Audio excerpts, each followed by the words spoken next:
থানায় গিয়ে অফিসারের কথা শুনে চমকে গেল রোহিত। সম্পূর্ণ জানতে ভিডিওটিতে একটি লাইক করে প্রথম থেকেই দেখতে থাকো। গল্পের শুরুতেই দেখা যায় ফুলকি কথা বলছিল রোহিতের সাথে।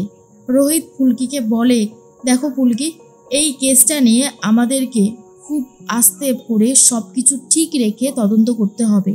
ভুলভাল কিছু করলে কিন্তু শেষ হয়ে যেতে হবে।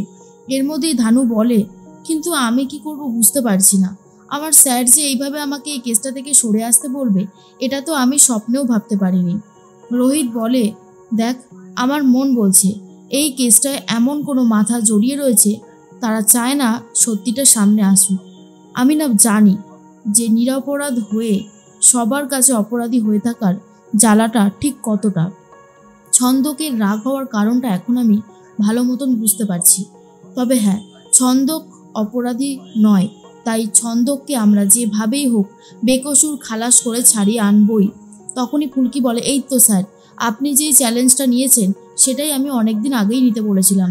ছন্দক দাদা নিরপরাধ, আর এরকম একজন নিরপরাধ মানুষকে শাস্তি দেবার জন্য যারা যারা এর পিছনে রয়েছে তাদের সবাইকে সামনে নিয়ে আসতে হবে। আগে আমাদের ওই থানায় যেতে হবে, সেখান থেকে সমস্ত প্রমাণগুলো দেখতে হবে একবার। কি ধানু দিদি, আমি ঠিক বললাম তো? ধানু তখন বলে, হ্যাঁ ফুলকি, তুমি একদম ঠিক কথাই বলেছ। এর মধ্যেই রোহিত বলে, যা করার বললাম তো আমি করব আগে, তারপর তোমরা করবে, বুঝেছো? আমি চাই না তোমাদের কোনো বিপদ হোক। যদি কোনো বিপদ আসে তাহলে সেই বিপদ আগে আমি মোকাবিলা করব। এর মধ্যে ঈশিতা লুকিয়ে লুকিয়ে সমস্ত কথাগুলো শুনে নিয়েছে আর ভয় পেয়ে যায়। মনে মনে ভেবেছিলাম রোহিত আর ফুলকি এই কেসটা থেকে সরে গেছে, কিন্তু না, ওরা গোপনে গোপনে এই কেসের তদন্ত এখনো করে যাচ্ছে। যা বলার আমাকে রুদ্রদাকে বলতেই হবে। এরপর রুদ্রকে ফোন করেছে ঈশিতা আর বলে, রুদ্রদা, সর্বনাশ হয়ে গেছে। আরে রোহিত আর ফুলকি আর এদিকে ধানু তিনজন মিলে ছন্দককে নির্দোষ প্রমাণিত করবে বলে ঠিক করেছে। আজকেই নাকি মোহনপুরা থানায় যাবে, সেখান থেকে স্ট্রং রুম থেকে সমস্ত এভিডেন্সগুলো দেখবে কি কি এভিডেন্স পাওয়া গেছিল। আমার কিন্তু এবারে সত্যি খুব ভয় করছে। এবার যদি সর্বনাশ হয় তাহলে কিন্তু ফাঁসবো আগে আমি, তারপর কিন্তু তুমি ফেঁসে যাবে। রুদ্র বলে, উফ, এই রোহিত আর ফুলকি দেখছি আমার রাতের ঘুম সরিয়ে দেবে। কি যে করি। আচ্ছা ঠিক আছে, তুমি ফোনটা রাখো, আমি দেখছি কি করা যায়। এর মধ্যে রুদ্র ফোন করেছে আগের সেই অফিসার যে এখন রিটায়ার করে গেছে, সদানন্দবাবু।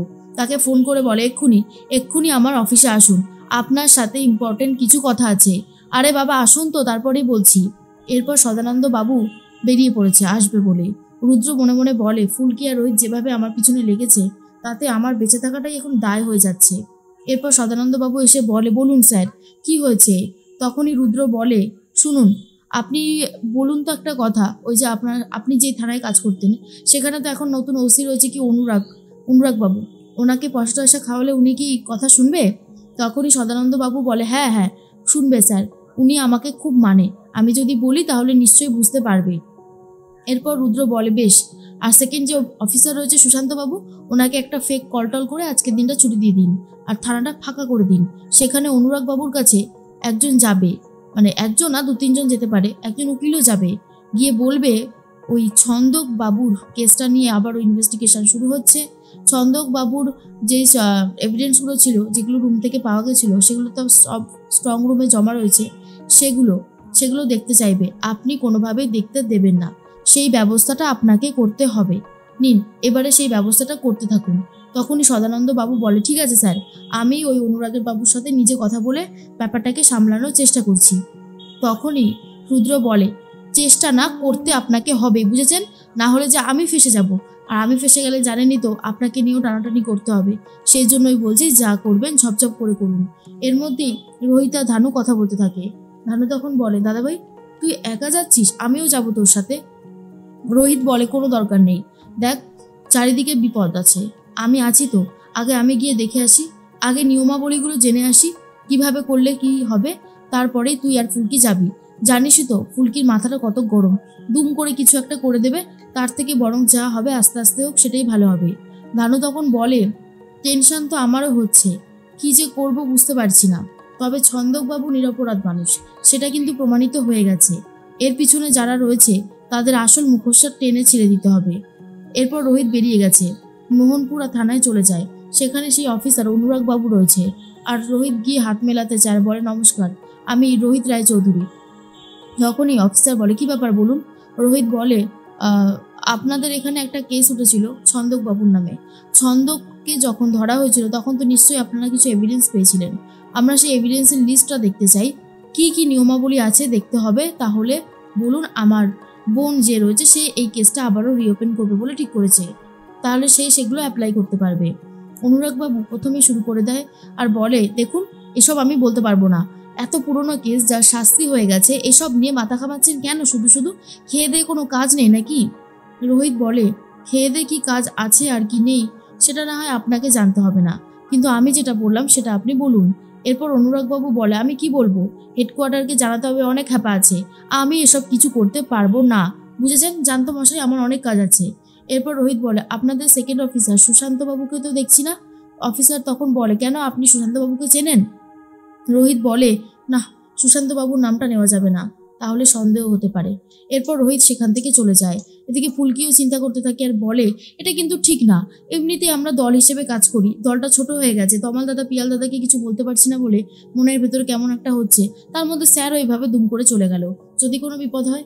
এর মধ্যেই রোহিত চলে এসে বলে বিপদ আর কি হবে, অফিসারের সাথে কথা বললাম, অফিসার তো একদমই দেখাতে চাইছে না প্রমাণগুলো, আর বলছে কি হেডকোয়ার্টারকে জানাতে হবে, আরও অনেক কিছু বলছে, আমার একদমই সুবিধার মনে হলো না অফিসারকে, কি হবে এখন?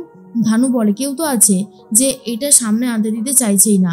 এর মধ্যেই রুদ্র ফোন করেছে সদানন্দ বাবুকে আর বলে আচ্ছা সদানন্দ বাবু গেছিল ওখানে কেউ? সদানন্দ বাবু বলে হ্যাঁ স্যার এসেছিল তো, রোহিত রায়চৌধুরী নামে একজন এসেছিল, নিজে এসে সবটা বলে গেছে। তখনই রুদ্র বলে ঠিক আছে ফোনটা রাখুন। এরপর রুদ্র মনে মনে বলে শেষ পর্যন্ত রোহিত, ফুলকির কথায় তাহলে এখন রোহিত ওঠা বসা করছে, যারা যারা আমাকে বিশ্বাস করতো তারা এখন আমাকে অবিশ্বাস করে, রোহিত ধানু এরা তো আর আমাকে কখনো বিশ্বাসই করতে পারবে না, ফুলকি তো এমনই কাজটা করলো, ফুলকি দাস আমি তোমাকে ছাড়বো না।